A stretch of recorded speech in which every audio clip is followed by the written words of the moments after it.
Boa tarde a todos. Que a paz de Jesus esteja conosco agora e sempre. Hoje eu vou falar sobre um tema um tanto quanto delicado algumas vezes, né? Eu vou perguntar: quem são os nossos filhos? Quem são esses espíritos que chegam sempre para nos alegrar? Muita alegria, muita felicidade quando eles chegam. Aí eles vão crescendo, vão nos dando preocupações. E depois das preocupações, dores de cabeça. Aí vem a aborrecência, né? Que é a parte mais difícil no nosso relacionamento. Mas quem são esses espíritos que estão conosco? Antes de mais nada, eles são filhos da criação, filho de Deus. Como nós somos filho de Deus. E se nós somos filhos de Deus, eles também são filhos de Deus, na realidade eles são os nossos irmãos, e não os nossos, a nossa propriedade, os nossos filhos. Mas por que eles chegam em nossa casa?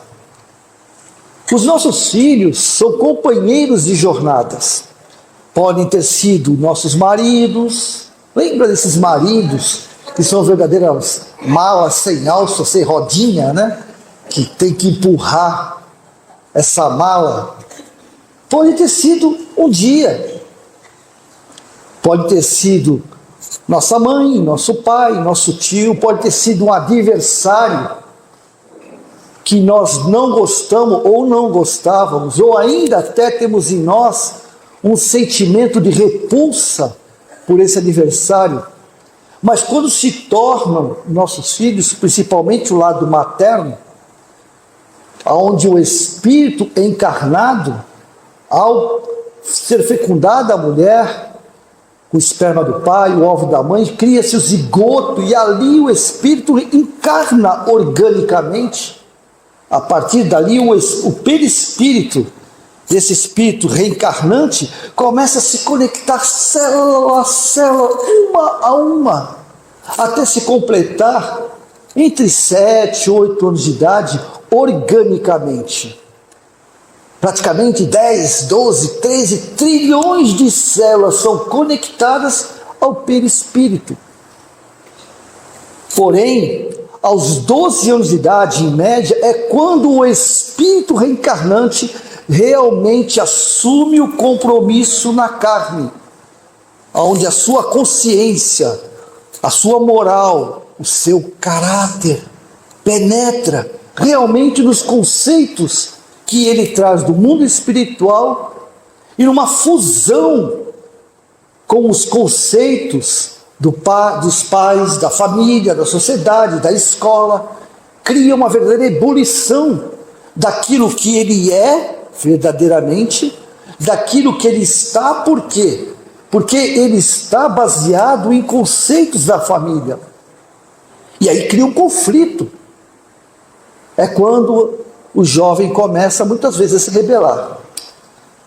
Eu costumo ter muito nos meus atendimentos mães que falam assim: não sei, não conheço mais o meu filho ou minha filha. De uma época para cá mudou de uma tal maneira que eu me pergunto onde foi que eu errei para acontecer isso com ela. Já posso adiantar para papai e para mamãe que vocês não erraram. Porque um conceito errado da didática terapêutica é de que o pai e a mãe são responsáveis pelos nossos comportamentos. E isso não é uma realidade. O pai e a mãe são educadores para o meu comportamento. Da seguinte maneira: a partir do momento de 12, 13 anos de idade, onde eu realmente conquisto o meu caráter, e como eu assumi um compromisso na espiritualidade, não com Deus, não com Jesus, não com os espíritos companheiros, não com os nossos protetores ou guardiões. Eu assumi um compromisso comigo, de que eu trabalharia arduamente para mudar o meu comportamento. Simplesmente remover todas aquelas mazelas, más tendências que me fizeram mal numa encarnação passada. E essa eu não faria de novo. Então meu pai e minha mãe me ensinariam o que eu devo fazer, eu copiarei aquilo que eu acho que está errado, eu não copiarei. Então eles são exemplos sim, do que fazer e do que não fazer. Mas é muito prático, menos trabalhoso, dizer que a culpa é do meu pai, da minha mãe. O comportamento dele me induziu a ser o que eu sou. É muito simples. Todas aquelas minhas promessas vão por água abaixo, porque ela requer trabalho. E o famoso sacro ofício, que é o ofício sagrado do trabalho, se torna sacrifício. Não é assim? Então esses amigos, companheiros de jornada, numa forma de ambos resgatarem, porque Deus ajuda os homens através dos próprios homens, para que ambos aprendam. E um filho vai me ensinar, assim como eu também vou ensiná-lo. Então são companheiros de jornada que num compromisso espiritual, aonde ele, no mundo espiritual, me procura como o pai procura minha esposa, para que eles possam ter uma oportunidade de reencarnar. Reencarnar para quem? Reencarnar para papai? Para mamãe? Para vovó, vovô? Não. Reencarnar para ele. A reencarnação é um processo único, individual, intransferível de compromissos. O meu compromisso, meu pai e minha mãe não podem. A minha mochila, só eu carrego. Apesar de muitas vezes, né, nós como pais, como mães, como avós, principalmente os avós, nós queremos aliviar os compromissos, os trabalhos, as dores dos nossos filhos, dos nossos netos. Fazer de tudo para que ele não sofra. E achamos que estamos ajudando e acabamos comprometendo eles mesmos. Porque a preguiça, né, ou a procrastinação, como está na moda agora, é algo que me dá facilidade. Tudo que me dá facilidade eu vou deixar. E a gente às vezes assume compromissos que não são nossos. Mas esse espírito que reencarna como filho, como eu disse, eu costumo dizer que todos nós, a humanidade, hoje praticamente 30 bilhões de espíritos no planeta Terra, onde 8 estão encarnados, quase 8 estão encarnados, todos nós somos espíritos de uma asa só, ou anjos de uma asa só. Que a única forma desse anjo de uma asa só levantar voo é se agarrando a um outro anjo de uma asa diferente da minha, não é assim? Porque eu tenho a asa direita e não tenho a esquerda, se eu for bater ela, eu vou ficar rodando e não saio do lugar. Porém, se eu pegar alguém que me é simpático, que eu tenho empatia, que eu tenho afinidade, e também é de asa direita, os dois continuarão rodopiando. Não é assim? Mas eu tenho que me abraçar com alguém que é diferente de mim. Olha, veja bem isso. Olha o trabalho que é, olha a dificuldade. Eu não concordo com nada que ele está falando, meu Deus. Como assim? Eu tenho que aceitar ele? Tenho que aceitar. E a gente se abraça. Muito contra gosto, porque eu quero levantar voo, mas eu não queria esse cara do meu lado, ou ela. Mas os dois vão. E a gente começa o seu voo. E olha assim, nossa, que bacana, estamos subindo, que maravilha. Aí o outro fala assim, mas não gostei muito do que eu estou vendo. Ah, é? Então dá licença. E larga a pessoa e cai os dois de novo. Até um dia que a gente vai respeitar o outro, ao ponto de não concordar com nada com o que ele diz, porém aceitar a decisão dele. E aonde melhor do que o filho para fazer isso?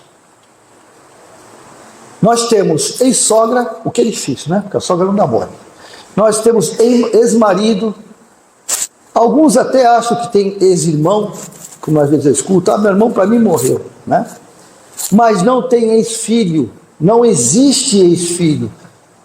Posso tirar do testamento, posso fazer o que eu quiser, mas ele sempre será meu filho ou minha filha.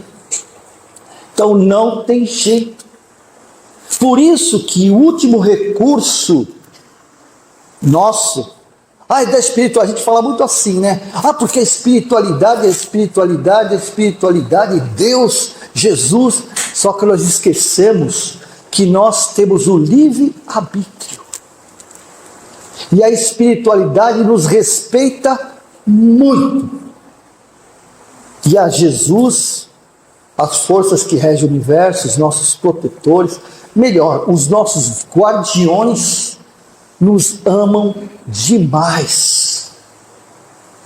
E por nos amar, permite que nós tomemos as nossas decisões, mesmo muitas vezes decisões insalubres que vai prejudicar a nós mesmos. Mas eles não interferem. O que eles fazem é nos orientarem, porque eles nunca, jamais nos deixam. Jamais nos deixam.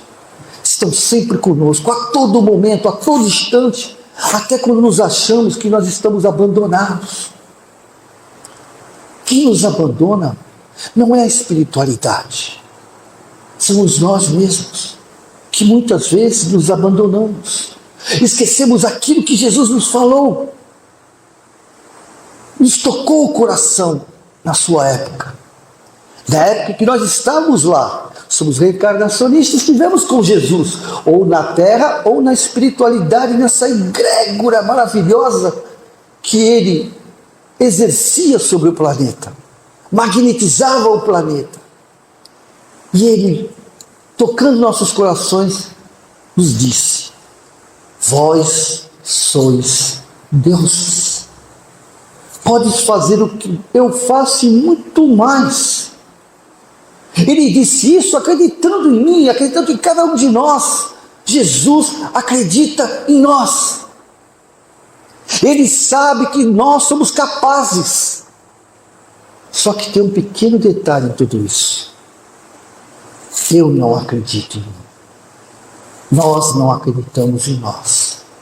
Então, no momento mais difícil, na primeira queda, em função dos nossos devaneios, das nossas irresponsabilidades, onde colocamos obstáculos à nossa frente, tropeçamos e caímos. Aí nós achamos, ouvimos ou falamos: Deus nos abandonou. E há quem diga que quando eu estou perdido na ignorância, na obscuridade, na criminalidade, os meus guardiões, os meus protetores, e até mesmo Jesus, se afasta de mim. Isso é um erro muito grande da nossa parte. Isso é uma falta não de crença, de adesão aos conceitos do Evangelho de Jesus. Pois é nesse momento que Ele está muito mais perto de nós. Os nossos amigos, aqueles que nos amam, estão muito mais perto de nós. Agora, nós é que não o enxergamos. Porque nessa obscuridade, nessa ignorância, a mente aliena, o espírito se desorienta, o nosso padrão vibracional cai, e essa luz chamada Jesus, que é onde os nossos amigos espirituais são os porta-vozes, não entra em nosso coração e em nossa razão. Por isso que muitas vezes nos sentimos só. Mas nós mesmos, a nossa consciência, o nosso inconsciente, trabalha de forma sábia, da seguinte forma: quando nós estamos perdidos, quando eu estou perdido na minha ignorância, na minha materialidade, quando eu fujo do meu compromisso reencarnatório, não é a espiritualidade que me dá um chacoalhão, não é. Sou eu. O meu inconsciente que tem todas as informações dos meus registros acásticos, ou seja, a minha biblioteca, o meu projeto reencarnatório, para dizer o que eu tenho que fazer para me fazer com que a minha vida se torne cada vez melhor. E aí eu mesmo, o meu inconsciente, manda o remédio. Uma dose forte e alta, chamado depressão. Quando eu fujo da minha responsabilidade, eu não com Deus, não com Jesus, com a minha responsabilidade, do meu projeto, que eu sei que eu estou comprometendo a mim mesmo, eu sou cobrado, eu me cobro. E aí eu deprimo, para quê? Para parar aquilo que eu estou fazendo que está me comprometendo, está fazendo com que eu me perca. Então, como aquela criança que se perde na praia, que algum dos pais estava atrás, mas ele corre em sentido contrário, de forma em pânico, apavorado, alguém segura o seu braço e impede que ele continue correndo, para não se afastar mais do seu compromisso. E a depressão é isso, é um momento em que eu me bloqueio, eu não paro, não faço nada, eu não penso, eu não ando, não corro, não grito, não falo, eu fico me interiorizando para encontrar de novo o meu projeto, o meu objetivo. E aí a gente volta. Quando nós estamos deprimidos, qual é a primeira coisa, sem contar os ansiolíticos, né, que a gente já tomou antes, as nossas vizinhas que sabem qual é o medicamento, né, a automedicação, a medicação do vizinho, aí eu estava com depressão, comecei a tomar esse gardenalzinho aqui, fiquei bom, né, e começa as receitas paralelas, e a gente vai embora, né, começa a tomar aqui, tomar ali, mas uma hora não funciona mais, né. Quando a gente está no desespero mesmo, que a gente não vê saída para lugar nenhum, já foi em tudo quanto foi médico, já foi em tudo quanto psicólogo, psicanalista, né? A gente faz o quê? Para onde a gente corre? Para a igreja, para o centro de Umbanda, né? Igreja evangélica, para o espiritismo. A gente corre para os templos, ou seja, corre de braços abertos para Jesus. Porque a gente, no inconsciente, lá dentro do nosso inconsciente, nos porões do inconsciente, eu sei que o amparo é certo, que a cura está nele. Mentira? É isso que acontece conosco. Só que nós caminhamos por verdadeiro pântano da ignorância, que assola, que nos assola, nos contamina, nos intoxica. E quando nós chegamos até Jesus, através dos templos, eu vou falar templos, porque não se destina apenas à casa espírita, mas Jesus está em todos os templos. Porque os templos são como UPAs, que na hora do desespero a gente corre para a UPA, lá a gente é tratado no que der e depois é mandado para um especialista. Não é assim que funciona? É a mesma coisa. Só que a gente chega nesses templos e lá encontramos a luz, o sol. Como o sol chega aos pântanos, porém o sol vai me indicar o caminho de como eu sair desse pântano. Como eu sair dessa escuridão, essa luz quando chega no nosso pântano emocional, quando estamos perdidos e atolados na dor e no sofrimento emocional, psicológico, essa luz chamada Jesus chega até nós e abrindo o caminho. Olha lá, é por ali que eu tenho que ir. Só que nós temos um pensamento muito, mas muito corrompido. A gente acha que apesar de ter sido eu que escolhi o caminho até o pântano, seja por que motivo for, seja pelos vícios, pelas drogas, pela arrogância, pela prepotência, pelo orgulho, pelo desejo de ter e ser melhor que o outro, não melhor para o outro, mas melhor que o outro, onde eu vou me afundando cada vez mais. Eu acho que Jesus, as forças que regem o universo, o meu protetor, o meu guardião, ou anjo de guarda, como a gente fala, tem a obrigação de me arrancar de lá. Tem a obrigação. Sabe por quê? Porque eu faço evangelho toda semana agora, então que o bicho pegou, eu estou fazendo todo dia. Já entrei no grupo de oração do Ceará de José, do Jesus e a Caridade, do Ceará de Jesus. Criei um grupo de oração me deu um estalo, peguei todas as roupas que eu tinha em casa que não me servia mais, já que eu comprei um monte de nova, peguei, ensaquei e deixei lá, dei uma esmola pro cara, aquele cara que eu nunca nem percebi que ele existia. Agora quando ele bate no vidro para comprar balinha, eu compro todas. Meu carro tá cheio de balinha, o porta-luva não cabe mais dentro da bala que tem lá. Eu estou fazendo caridade. Sabe por quê? Porque Kardec falou assim, sem caridade não há salvação. Não foi o que Kardec falou? Então eu vou fazer caridade, vou dar sopa na rua, vou dar comida, vou dar palestra. Então, agora é obrigação deles fazer a minha parte, a parte deles. Ou não? Eu estou fazendo tudo isso, como é que o cara não vai me atender? Não, ele tem que me arrancar do lodo. Eu estou procurando ajuda, mas eu quero ser ajudado? Não, não quero ser ajudado. Porque ajuda, eu busco quando estou com eu gosto desse exemplo, para a gente entender mais facilmente. Estou com a minha diabetes a 500. Aí me falam que tem um médico maravilhoso, a luzinha no fundo do eu corro lá. Ele me dá um medicamento, mas ele dá a receita, não é assim? E dá na sua mão. Compre em qualquer farmácia, mas tome assim, assim e assado. Não é assim que ele faz? Obrigado, doutor. Se eu for embora e esquecer a receita, vai adiantar? Não, o médico fez a parte dele. Se eu levar a receita e não comprar o remédio, vai adiantar? Não, o médico fez a parte dele. E se eu comprar o remédio e esquecer de tomar o médico fez a parte dele. Tudo é compromisso meu que eu estou abandonando. Mas aí eu sou um cara comprometido, eu quero me curar. Aí eu vou e tomo o remédio.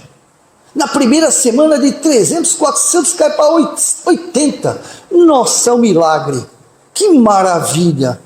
Pronto, já, estou curado. É assim que funciona? Estou curado. Aí, segunda semana, um mês, continua, pois, 80, 70, 80, 70. Aí eu falo, bom, sabe que será uma coisa? Aquele bolinho de chocolate que eu tanto amo, com aquela Coca-Cola hipergelada, eu já posso comer, Pô, já baixou o negócio, Aí eu como o bolinho e a Coca-Cola, um copinho só. E não aumenta muito não, fica 80, 85, aí eu já começo a comer um bolo, vou aumentando. Daqui a pouco eu estou comendo um bolo inteiro e 2 litros de Coca-Cola.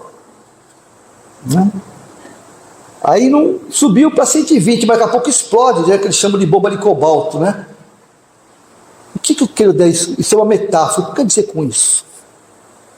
Quando a gente busca a casa espírita, a gente não busca milagre, não deve, A gente busca, mas não deve. Vou mudar casa espírita no templo, fica mais fácil, porque discriminar. Quando a gente procura um templo onde encontra-se Jesus, a gente busca um milagre. Perfeito, está certo. Busca um milagre. Mas só que a gente tem que buscar a receita por milagre. E a receita por milagre, sabe qual é que é? É o Evangelho, ou a Bíblia, ou sei lá, ou o Corão, não importa o nome que dê. Porque lá dá a receita de Jesus. Amar o teu próximo como a ti mesmo. Perdoar 70 vezes 7. Respeita o teu semelhante. Essa é a receita. Aí eu estou apavorado, estou super apavorado, eu começo, puxa vida, o palestrante falou que tem que fazer isso, ou eu li no livro, eu fiz o evangelho, que está no evangelho, eu começo a trabalhar a mim mesmo. Então no começo eu sou o cara mais compreensivo do mundo, mais tolerante do mundo, e a minha vida começa a tomar prumo. Mas daqui a pouco a gente vai e chuta o balde. Aí volta tudo de novo. Só que tem um detalhe, que é a grande provação nossa da humanidade. Sabe qual é esse detalhe? Simples. O físico é moleza, Porque eu sou com pressão. Se eu quiser controlar minha pressão, eu vou lá e fazer a oferição, Eu vou lá, estipulo a pressão. Se eu tiver que saber diabetes, eu vou lá e faço o testinho, que agora não precisa nem mais furar, agora já tem um aparelho, um relógio agora que já mede. Ou seja, a parte orgânica é fácil. Dá para nos alertar. Agora eu pergunto, e o comportamento? Como é que eu controlo o meu comportamento se eu acho que eu estou certo? Se eu acho que eu tenho que brigar e exigir do meu filho que ele seja do meu jeito, porque eu acho que estou certo, como é que eu mudo isso? Como é que eu mudo o meu conceito? Como é que eu mudo o meu comportamento? Como é que eu aceito o meu filho do jeito que ele é?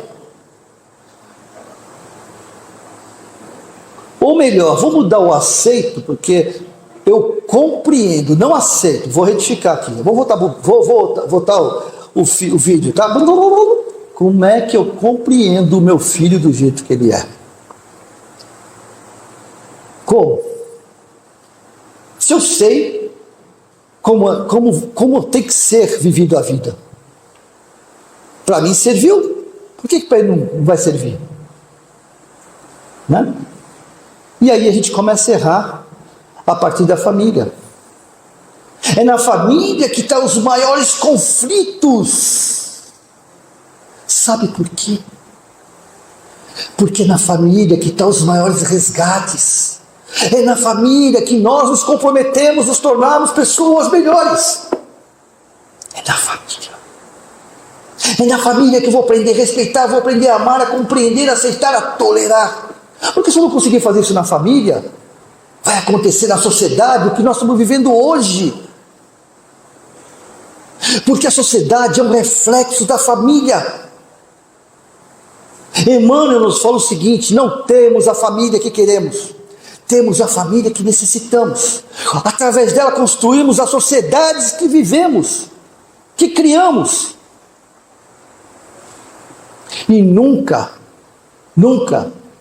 estivemos tão perto de sermos felizes. Eu sempre comento nas minhas exposições, somente agora eu lembro, que nós, nesse ano de 2024, estamos iniciando um momento mais importante das nossas vidas. Já vem ocorrendo há muito tempo, mas agora nós estamos engajados dentro do processo regenerativo. Ainda assim, expiação e prova, porque os processos não são assim, terminou aqui, começa aqui, não é assim. Eles se entrelaçam, mas o regenerativo está muito forte. Não tem mais volta, não tem mais volta. Todos nós, toda a humanidade será feliz. Mesmo que não queira, porque muitas vezes nós nos sabotamos, mas seremos felizes. É evidente que cada um a seu tempo. Eu tenho o meu, você tem o seu, cada um tem o seu. Mas nós seremos, não tem jeito, não tem volta. Porque foi decretado pelo Criador, o Criador, que nós chamamos de Deus. Do átomo ao arcanjo, não tem retorno. Não tem. Agora, ou nós mudamos, ou mudamos. Não tem mais jeito. É o que está acontecendo. E para encerrar, eu vou contar uma história mesmo, porque está no livro Nosso Lar, não dois, o Nosso Lar, no item 46. Quem quiser ver, eu vou resumir, tá? André Luiz já tinha passado mais de um ano no Nosso Lar, na Câmara de Regeneração, aprendendo, trabalhando. E a mãe dele vinha de vez em quando. Por quê? Porque a mãe dele estava no mundo espírito, no mundo mais elevado, né? Estava num padrão de vida, uma colônia mais elevada. Como o Emmanuel fala, que acontece, né? As mulheres sobem, os homens descem, né? Ele mesmo tem como exemplo. Lívia foi lá para cima e ele ficou aqui embaixo. Então, a mãe de André Luiz chega para ele todo feliz, recebe ela: filho, eu tenho uma coisa para lhe contar. E ele todo feliz, né? Sorrindo: mãe, puxa, você sabe que André Luiz, agora pode ser dito, né? É o pseudônimo de Carlos Chagas, um grande sanitarista, né? É que na época não foi dito por causa da família. Aí o que acontece? André Luiz, tudo feliz da vida, quando a mãe foi sorrindo para a mãe, abraçou ela e tal. Que foi, mãe? Eu vou reencarnar. Ele fechou a cara. Como? Eu vou reencarnar, mãe. Vou reencarnar meu filho. Como assim? Mãe, o senhor enlouqueceu, você vai voltar de novo. O senhor não precisa. Aí, ela, com uma paciência, né? Coisa que nós temos, né? A gente não interrompe ninguém. Ela ficou ouvindo, deixou ele acabar de falar. Falou: filho, sabe por que eu vou reencarnar? Aí ele já estava mais calmo, percebeu que, né? Falou: o que foi, mãe? Eu vou ajudar seu pai. Como assim? Papai? Só tem coragem de ajudar papai? Ele passou a vida toda ali enganando, tinha 2 amantes, ia para a igreja, mas era cético, meteu o pau no pai, coisa que a gente não faz, né? Nós não fazemos nada disso, quando sabemos que o pai traiu a mãe, né? Então ele meteu o pau no pai e a mãe, mais uma vez, com a maior paciência, escutou. Aí ele se tocou, né? Aí ele falou assim, mas para que você fazer isso, mãe? Pelo seguinte, você sabe que o seu pai está no umbral, sofrendo muito, porque ele continua cético. Já tentei várias vezes despertar ele como eu te despertei, mas não tem jeito.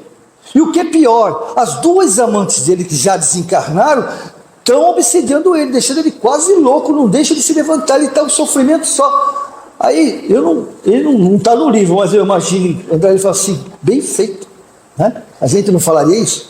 Não está no livro, tá? Mas eu imagino. Mas mãe, aí tentou, ela falou assim, não filho, não tem jeito, eu vou e acabou. Eu já pedi para os mentores, autorizaram, me orientaram, vão me acompanhar, e me disseram que você vai me ajudar, você vai me proteger, vai ser um dos protetores. Olha como é que chegam os protetores para a gente. Vai ser um dos protetores e eu tenho certeza que você... Lógico, mãe, nunca vou abandonar a senhora, assim por diante. Aí ela falou assim, olha os nossos filhos, gente. Mas não para por aí. Como assim, mãe? Sabe as 2 amantes dele? Sei. Então, nascerão como minha filha. Gente, imagine essa cena. Imagine essa cena. Hã? O pai, a mãe, ela vai encarnar. A esposa vai encarnar. Hoje já tem um padrão vibracional bacana. Mas vai reencarnar e vai ter o quê? O véu do esquecimento. Tá? Ela vai ter a lembrança espiritual. O marido vai reencarnar, mas com remorso danado. E uma raiva danada das amantes que tentaram, né, atrapalhar a vida dele. Não é isso? E as amantes, hein? Vão brigar por quem? Por ele, por um pai. Vai? E a mãe quem é? A rival.